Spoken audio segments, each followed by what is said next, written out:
YCP పాలనలో జరిగిన నేరాల గురించి తలుచుకుంటే భయం గొలిపే విషయాలు బయటకు వస్తున్నాయి.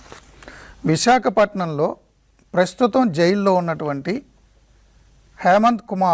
హేమంత్ ఎలియాస్ వెంకట్, ఇతను ఒక రౌడీ షీటర్. ఈయన మీద 15 కేసులు నమోదై ఉన్నాయి. హత్యాయత్నం, భూ కబ్జాలు తదితర అన్ని విషయాలు.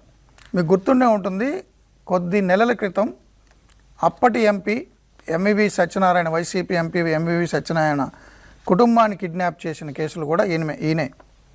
ఎంవివి సత్యనారాయణకి తాను అనుచరుడుగా ఉన్నానని, తాను రౌడీ షీటర్నని, అనేక హత్యలు చేశానని, హత్య చేసినప్పుడు ఆ బాడీని పట్టుకెళ్ళి బీచ్లో దాచేయడం వల్ల కొద్ది రోజుల పాటు పాతి పెడితే అక్కడ ఉన్నటువంటి సాల్ట్ బీచ్ కంటెంట్ వల్ల ఆ మొత్తం ఆ దేహం అంతా, ఫ్లెష్ అంతా పోయి కేవలం ఎముకలే మిగులుతాయని, ఈ 40-45 రోజుల్లో వేరే చిన్న కేసుల్లో